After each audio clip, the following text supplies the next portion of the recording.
नमस्कार दोस्तों, मैं मनोज बेरुजा आपके लिए लाया हूँ रीजनिंग की क्लास।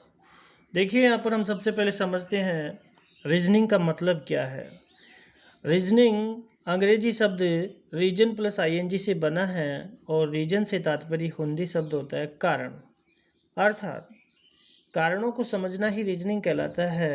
अर्थात कारण की खोज करने में मदद करने वाला कारक ही रीजनिंग कहलाता है। रीजनिंग हिंदी शब्द तार्किक शक्ति से बना है और तार्किक शब्द है वहाँ पर तर्क से बना है। इक यहाँ पर प्रत्यय लगा है, प्रत्यय मूल शब्द के पीछे जुड़ता है। यहाँ पर देखिए तर्क से तात्पर्य विकल्प होता है और इक यहाँ पर एक है। अर्थात रीजनिंग कहता है कि सटीक रणनीति का निर्माण करना ही तार्किक शक्ति है।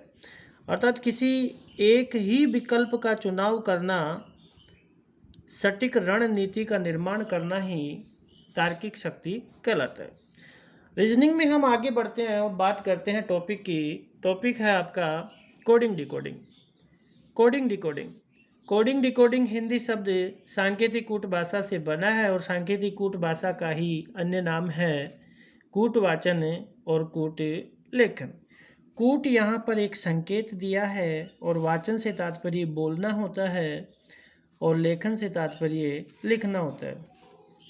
अर्थात किसी गुप्त भाषा कोड संकेत के माध्यम से जो बोला जाए उसे उसी संकेत भाषा में लिख दिया जाए, कोडिंग डिकोडिंग कहलाता है। आपने देखा होगा दोस्तों, कभी दुकान पर जाते हैं तो वहाँ पर एक दुकानदार जिसके पास बहुत सारे कपड़े हैं, वो जैसे जिस प्रकार के कपड़े की हम चाहत रखते हैं उस कपड़े का वो मोल भाव हमें बेझिझक बता देता है। आपने देखा होगा दोस्तों, कभी कभी आँखों ही आँखों से इशारे हो जाते हैं और इशारों ही इशारों में आप जानते हैं प्यार भी हो जाता है, कभी कभी इकरार भी हो जाता है और कभी कभी मौका मिलता है तकरार भी हो जाती है। गाना नहीं सुना आपने, अखियों से गोली मारे इशारों इशारों में प्यार हो गया है। फिर कहते हैं ना कि दिल डिंग डोंग डिंग बोल, कभी कभी बोल भी जाता है और कभी कभी डोल भी जाता है। चलिए दोस्तों आगे बात करते हैं। रीजनिंग की क्लास मनोज बेरुजा के द्वारा 10 मिनट की होने वाली है और 10 मिनट में 100% विश्वास रखिए 5 प्रकार के जो प्रश्न आते हैं कंपटीशन में वो आपके 10 मिनट में हल होने वाले। देखिए प्रश्न कौन कौन से आते हैं, सबसे पहले ये समझ लेते हैं। प्रश्न आता है एक स्वर व्यंजन आधारित आता है, स्वर और व्यंजन संबंधित अक्षरों से पूछा जाता है। प्रश्न आता है अक्षर से कोड अक्षर वाले प्रश्न आते हैं, अक्षर से कोड संख्या वाले प्रश्न बनते हैं, अक्षर से विलोम अक्षर वाले प्रश्न बनते हैं, विलोम संख्या वाले प्रश्न पूछे जाते हैं। और एक प्रश्न आता है जो मोस्टली आजकल बन रहा है, अंग्रेजी वर्णमाला में दोनों तरफ से मध्य का अक्षर ज्ञात करना। चलिए इन सभी प्रश्नों का हल सिर्फ और सिर्फ होने वाला है आगे की क्लास में। जानने के लिए देखते रहिए मनोज बेरुजा बाय रीजनिंग। अब हम बात करते हैं यहाँ पर अंग्रेजी वर्णमाला के अक्षरों का ज्ञान। अंग्रेजी वर्णमाला के अक्षरों में देखिए हम बात करें यहाँ पर 4 अक्षरों की। अंग्रेजी वर्णमाला में हम देखिए यहाँ पर बात करते हैं 4 अक्षरों की। देखिए 4 अक्षर जो आपके सामने हैं, सबसे पहले बात करते हैं ए बी सी डी। थोड़े बचपन में चलते हैं, 4 अक्षरों को याद करने के लिए बोला जाता था ए का नंबर 1, बी का नंबर 2, सी का नंबर 3 और डी का नंबर 4। अब बचपन में ले चलते हैं आपको, मेरा भी बचपन रहा था, आपका भी रहा होगा और आने वाले बच्चों का भी रहेगा। तो वहाँ पर बोलते थे ना A B C D 1 2 3 4 Gandhi ji की जय जयकार। थोड़े बचपन से थोड़े मॉडल हो गए, अब क्या बोलने लगे ए बी सी डी 1 2 3 4, यही तो है गांधी जी की 4 का। थोड़े और बड़े हो गए, अब क्या बोलने लगे, आजकल के बच्चे क्या बोल रहे हैं, A for apple, B for बड़ा एप्पल, सी फॉर छोटा एप्पल और डी फॉर डबल एप्पल। बच्चे क्या बोल रहे हैं, A for apple, B for बड़ा एप्पल, सी फॉर छोटा एप्पल और डी फॉर डबल एप्पल। लेकिन हमें तो कंपटीशन पास करना है ना। कंपटीशन वाले क्या कर रहे हैं, इन 4 अक्षरों को जीके के साथ पढ़ रहे हैं। जीके के साथ कैसे पढ़ रहे हैं, देखिए जीके के साथ पढ़ रहे हैं इस प्रकार से, इन 4 अक्षरों से ही हम संविधान सभा का निर्माण करने वाले हैं। इन 4 अक्षरों से संविधान सभा का निर्माण होने वाला है। इसके लिए बहुत सारे कुछ समय पीछे जाते हैं, बात करते हैं सन 1928 की। 1928 में एक व्यक्ति हैं बर्कनहेड, ये उस समय तात्कालिक समय के भारत सचिव हैं। तात्कालिक समय के ये भारत सचिव हैं और इन्होंने बातों ही बातों में हमसे ये कह दिया कि तुम भारतीय तो हमारे गुलाम हो, तुम भारतीय तो हमारे द्वारा बनाया गया कानून का ही यूज लेते हैं। अब ये बात है, एक व्यक्ति हैं मोतीलाल नेहरू जी को ये बात अखर गई। मोतीलाल नेहरू जी की ये बात अखर गई तो मोतीलाल नेहरू जी ने कहा कि हम हमारे संविधान का निर्माण करेंगे। 10 अगस्त 1928 को मोतीलाल नेहरू जी ने अपना संविधान कानून बना के रख दिया। सब कानून बना के रख दिया, संविधान बना के इन्होंने रख दिया। तो इसे कहा जाता है, नोटिस में डाल लीजिए, ये तात्कालिक समय का, यानी उस समय का, तात्कालिक समय का ब्रिटिश भारत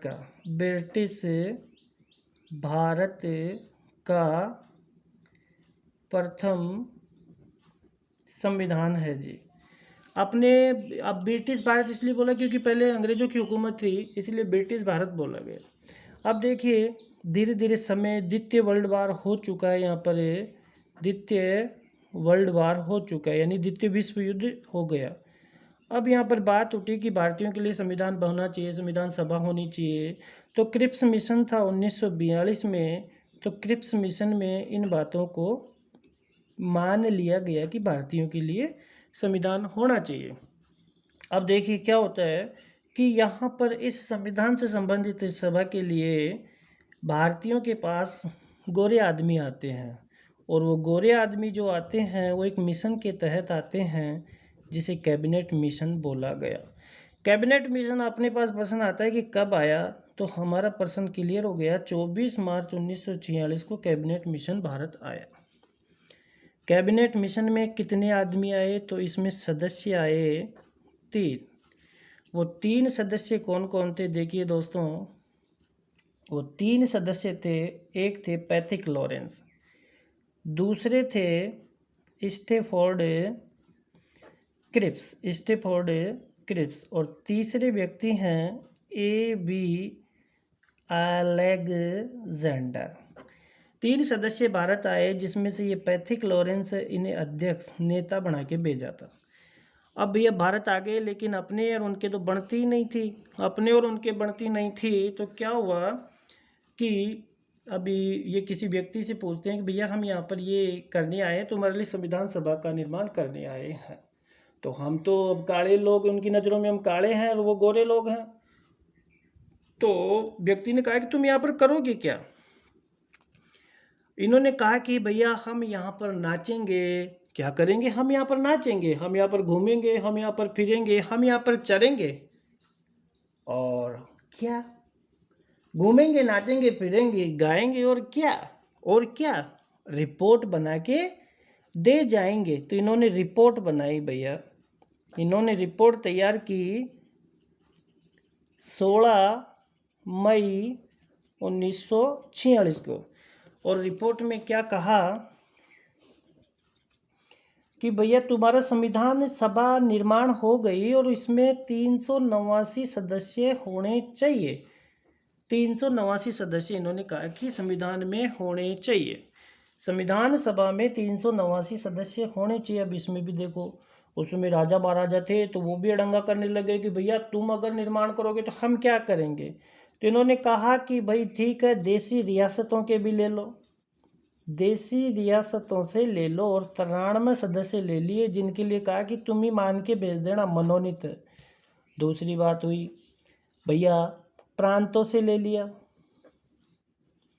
292 सदस्य प्रांतों से ले लिया।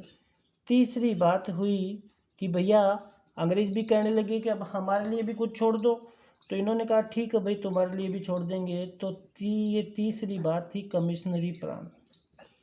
कमिश्नरी प्रांत से 4 सदस्य ले लिए और यही 4 सदस्य हैं जो आपके ABCD का निर्माण करेंगे। A Ajmer Merwara, B Balochistan, C Coorg है, ये जगह है कर्नाटक में, और D है आपका दिल्ली।